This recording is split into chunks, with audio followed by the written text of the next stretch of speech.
Bismillahirrahmanirrahim. Alhamdulillahirabbil alamin. Assalamualaikum warahmatullahi wabarakatuh. So, ngayong bidyong ito ay bibigyan natin ng konting reaksyon sapagkat ay kumakalat ang video ng isang kababayan nating mangangaral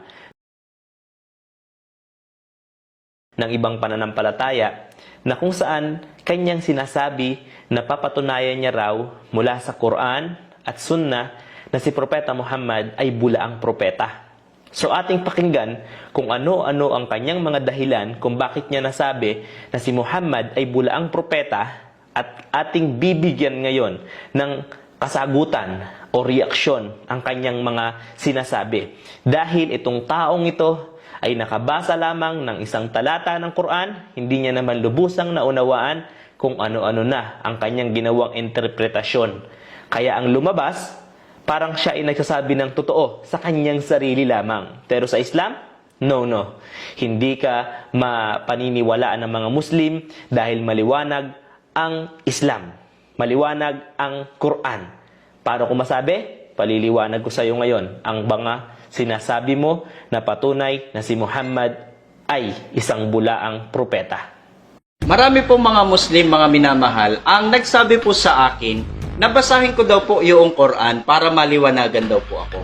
Subalit nung binasa ko po ang Quran, ay lalo ko pong natuklasan at napatunayan na si Muhammad ay hindi po tunay na propeta. Sa video pong ito ay akin pong patutunayan mula po sa Bible at sa Quran na si Muhammad ay hindi tunay na propeta ng tunay na Diyos. So kanya sinabi, may nag-utos sa kanya na basahin mo yung Quran at pag binasa mo yung Quran, malalaman mo yung katotohanan. So kanya raw binasa at ang kanyang napatunayan, si Propeta Muhammad daw ay bulaang propeta. Ano ba yung nabasa niya at napatunayan niya sa bagay na ito? Ating subaybayan mga kababayan. Kanya sinabi, papatunayan niya mula sa Quran at Biblia. So wala kaming pakialam sa Biblia. Patunayan mo dyan kung si Muhammad ay bulaang propeta. Pero kapag ginalaw mo ang Quran, doon mo papatunayan na si Propeta Muhammad ay bulaang propeta, diyan tayo magkakaroon ng problema. So at yun ang aayusin natin. Ngayon, ano-ano po ang patunay na si Muhammad ay hindi tunay na propeta? Ang una ay sapagkat si Muhammad po ay meron pong maling mga katuruan na salungat po sa Quran. Halimbawa po, babasahin ko po sa inyo, dito po sa sura, sa 18, ang aya po ay 86. Hanggang sa nang umabot si Dulkarnain sa lugar na nilulubugan ng araw, ay nakita niya mismo sa pamamagitan ng kanyang mga mata na parang siya ay lumulubog na nasa mainit na ilog na may putik na maitim. At natagpuan niya roon ang mga tao. Ang binasa ko po sa inyo mga kaibigan, ito po ay mismong pahayag na mababasa po sa Quran. Ang sabi nga po, kung ating babalikan, si Dulkarnain daw po, o kung sa pananaw po ng mga Muslim ay si Alexander the Great, ay nakapunta daw po sa isang lugar na kung saan ay nilulubugan ng araw. At ayon po sa tala na ating pong binasa, nakita niya daw mismo sa kanyang mga mata na yun daw araw ay parang lumulubog, mainit na ilog na merong putik na maitim. Sinasabi ng kababayan natin dito na natagpuan daw ni Dulkarnain yung lubugan ng araw at doon daw lumubog yung araw sa putik na maitim. Kung ating bibigyan ng pansin, yung araw lulubog sa putik, gaano ba kalaki yung araw? Mindset ba? Kapag ba sinabi sa'yo, doon yung lubugan ng araw, doon halimbawa sa silangan, ito halimbawa yung kanluran, ito halimbawa lubugan ng araw, doon sa gawin na yun yung lubugan ng araw, ikaklaro mo ba na doon lumulubog mismo yung araw? Ay, hindi po. Sinasabi mo lang doon lumulubog yung araw, pero hindi mismo doon lumulubog yung araw. At sinabi niya rito na parang siya, ang tinutukoy niya rito, siya sarili niya, hindi yung araw ang lumulubog doon sa putikan. Kasi kung yung araw ang lumubog sa putikan, sino ba yung nakakita ng mga tao? Di ba si Dulkarnain, pagkatapos niya parang siya ay lumulubog doon sa may putikan, nakita niya roon yung mga tao. Hindi yung araw ang lumulubog sa putikan. Mindset ba? Mindset. Kaya minsan gumugulo yung pag-iisip ng mga tao kasi ginugulo mo Lulubog yung araw sa putikan? Hindi yun mangyayari. At kung ito lang yung basihan para masabing bulaang propeta si Propeta Muhammad, ekis yan. Hindi yan katanggap-tanggap. Kung ako hindi Muslim, hindi ko tatanggapin niya dahilan yan. Pansinin po ninyo, ang sabi po sa Quran, parang lumulubog. Ibig sabihin, sa mata po ng tao, ay parang lumulubog yung araw doon po sa ilog na mainit na meron pong putik na maitim. Pag sinabing parang, hindi naman po talaga literal. Sa paningin lamang po, sa unang tingin, ay makikita na tila lumulubog, yun pong araw, doon nga po sa mainit na ilog na merong putik. Ginamit niya rito ang salitang parang. So, nakabasa lang siya ng parang, yun, parang ginanon niya na. Parang, nagkaroon na siya ng mga tila. Tila, yun ang kanyang pinaniwalaan. Parang totoo na yung sinasabi niya. Nakabasa lang siya ng parang, wala na. Yun na yung kanyang paniniwala. Napunta na sa parang. Hindi niya iniisip yung buong sentence. Hindi niya ginagamit ng mindset, di ba? Pakinggan pa natin yung mga dahilan niya, kung ano pa yung dahilan niya na masabi niyang si Propeta Muhammad ay bulaang propeta. Ang pangatlong katunayan po, mga minamahal, pinatutunayan ng Quran na si Muhammad ay nag-iimbento ng mga salita na hindi galing kay Allah. Isang halimbawa po niyan, magbabasa po ako ng sura. Dito po sa sura, sa 69, ang talata po ay 44 hanggang 46. At kung mag-iimbento si Muhammad ng anuman na hindi namin sinabi, ay parurusahan namin siya sa pamamagitan ng kanyang kamay o sa pamamagitan ng matinding kapangyarihan at lakas. At pagkatapos, ay puputulin namin ang ugat sa kanyang leeg na may koneksyon sa kanyang puso upang siya ay mamatay.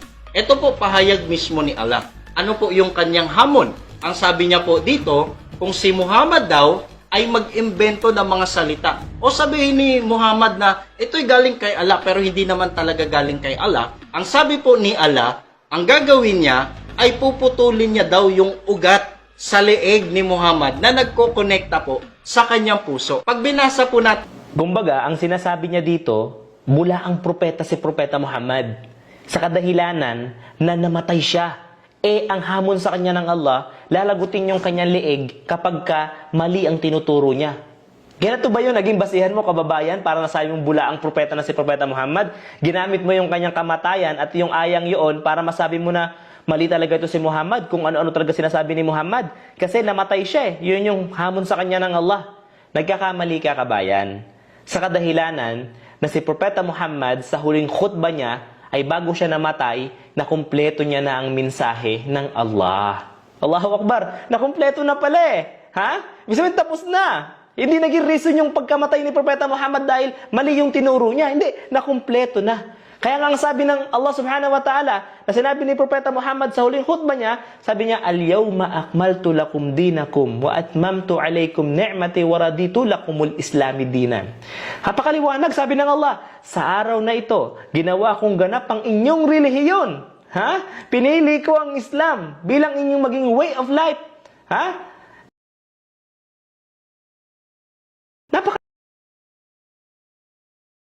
Napakaliwanag, kinumpleto na ang Islam.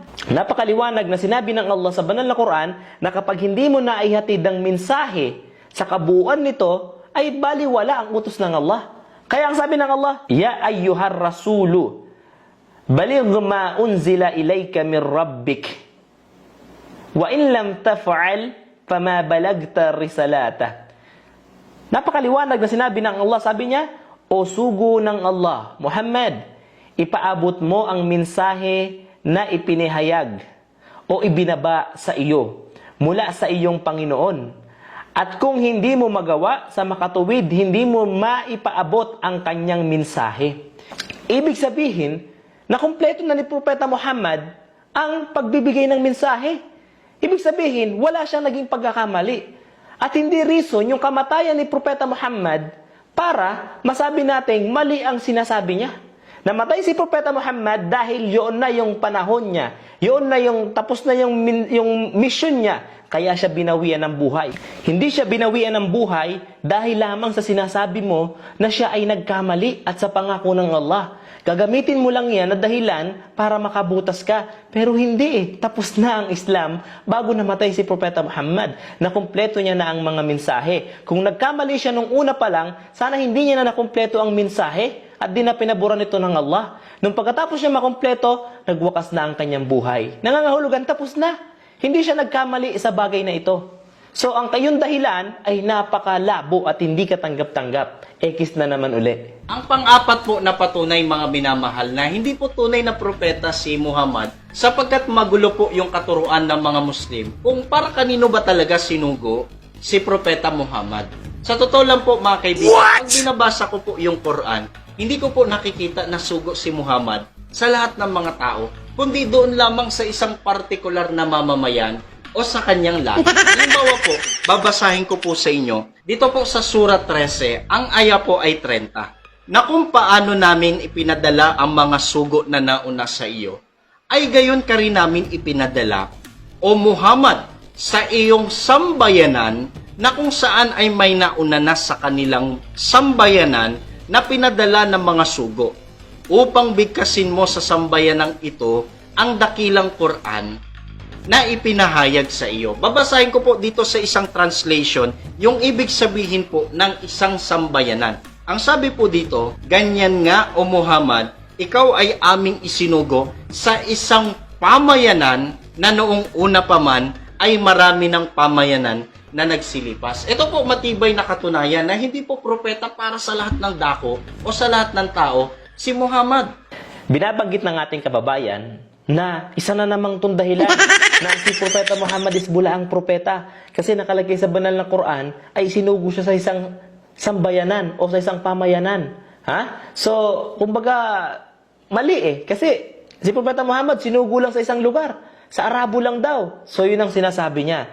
Alam mo ba kababayan, yung binasa mo na Tagalog na yan, meron niyang Arabic na original. So, balikan natin. Anong sabi ng Allah subhanahu wa ta'ala? Sabi niya, "Kadhalika arsalnaka fi ummatin." So, ginamit ng Allah subhanahu wa ta'ala rito yung salitang umma. Ang umma, katulad nung panahon ni Propeta Adam, ay yung ummatun wahida. Ang umma ay nag-iisang umma lamang. So, ang umma na tinutukoy dito ay lahat ng mga tao. Ha? Kasi, ang umma ni Propeta Adam ay kung ating bibigyan ng pansin, di ba si Propeta Adam ay ama natin? Ama ng ating pananampalataya? Si Propeta Adam? Ibig sabihin, kung ating bibigyan ng pansin, kabilang tayo, lahat ng tao na anak ni Adam, kabilang sa umma niya. So sa Arabic, pag sinabing umma ni Propeta Muhammad, pangkalahatan ito. At sinasabi mo pa na nabasa mo sa Quran na si Propeta Muhammad ay pinadala lang sa isang umma. Papaano ngayon kung makakabasa ako ng ilang mga talata mula sa Quran na pinapatunayan na si Propeta Muhammad ay pinadala para sa sangkatauhan? Anong gagawin mo ngayon? Ngayon, babasahin natin ito para maging mas malinaw sa'yo. Sabi ng Allah, "Kul ya ayyuhan nasu, inni rasulullahi ilaykum jami'an." Sabihin mo sa kanila, o Muhammad, o sangkatauhan, katotohanan, ako ay sugo ng Allah para sa inyong lahat. Napakaliwanag. Sabi, o sangkatauhan. Sabihin mo, o Muhammad, sa sangkatauhan na ikaw ay sinugo ng Allah para sa kanilang lahat. So, hindi pala sa isang lugar lang. Para pala sa lahat ng tao. So, ano pang sabi ng Allah? وَمَا أَرْسَلْنَاكَ إِلَّا كَافَةً لِلنَّاسِ بَشِيرًا وَنَذِيرًا وَلَكِنَّ أَكْثَرَ النَّاسِ لَا يَعْلَمُونَ. At ikaw, o Muhammad, ay hindi namin isinugo maliban para sa buong sangkatauhan bilang isang tagapaghatid ng magandang balita at tagapagbabala. Ngunit karamihan sa tao ay hindi nakakaalam nito. Napakaliwanag. Sinabi, o Muhammad, ikaw ay sinugo namin sa sanlibutan para magbigay ng gabay. Napakaliwanag. Hindi sa isang pamayanan lamang, hindi sa isang Arabo lamang, bagkus sa pangkalahatan, sa pangdaigdigan, sa libutan. At ating naririnig sa kanya na si Jesus daw ay isinugo sa Israel lamang. At kanyang tanggap ito. Kung ipipilit mo na si Propeta Muhammad ay bulaang propeta dahil sa Arabo lang siya isinugo, dapat ganun din si Jesus para sa iyo. Kung ipipilit mo na si Propeta Muhammad ay bulaang propeta dahil sa Arabo lamang siya sinugo, ay dapat hindi mo sundin si Propeta Muhammad, right? Dapat hindi mo rin sundin si Jesus sa kadahilanan na si Jesus ay isinugo lamang sa Israel. Sinabi doon, para sa mga naligaw na tupa ng Israel. So, taga-Israel ka ba? Kung ipipilit mo na bulaang propeta si Propeta Muhammad, bulaang propeta at bulaang Diyos din pala si Jesus kasi para sa Israel. So, hindi mo tatanggapin yun, di ba? So, hindi mo rin ito pwedeng itanggi na si Propeta Muhammad ay isinugo para sa kalahatan. Kasi kung pipilit mo sa isang pamayanan lang at sabihin mo na si Propeta Muhammad ay mali ng propeta, ulitin ko, dapat ituring muling mali si Jesus na Diyos mo. Sa kadahilanan si Jesus ay isinugo sa isang lugar lamang. Kaya, kababayan, bago mo sirain ng Islam, make sure mo na masisira mo talagang Islam.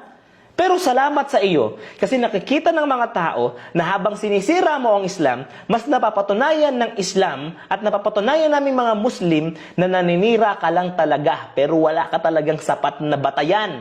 Yung mga batayan mo ngayon, alam mo naman na hindi ganun kalakas at ekis na ekis hindi kayang gawing batayan para mapatunayan mong bulaang propeta si Propeta Muhammad. So, gagawa ka pa ba ng mga content na sisirain ng Islam? So, handa kaming sagutin yan. Once na ginalaw mo ang Quran at Hadith, make sure mo na kaya mong panindigan. Kung hindi mo kaya, huwag mo nang ituloy sa kadahilanan na matatalo ka lamang. Dahil kaming mga Muslim, kaming mas nakakaintindi ng iyong pinapakailaman. So, mga mahal naming kababayan, kung ako man ay nakapagsabi ng di maganda, ito ay dulot ng usaping ito. Kung nakapagsabi naman ako ng maganda, inyo itong kuhanin at inyo itong tanggapin. So, napagawa lang ako ng video ito para patunayan sa isang non-Muslim na ito na mali ang kanyang akala. Kasi mahilig lang siyang mag-akala. So, hanggang dito na lamang. Jazakumullahu khairan. Assalamualaikum warahmatullahi wabarakatuh. Magandang araw po sa inyong lahat, mga bahal naming kababayan.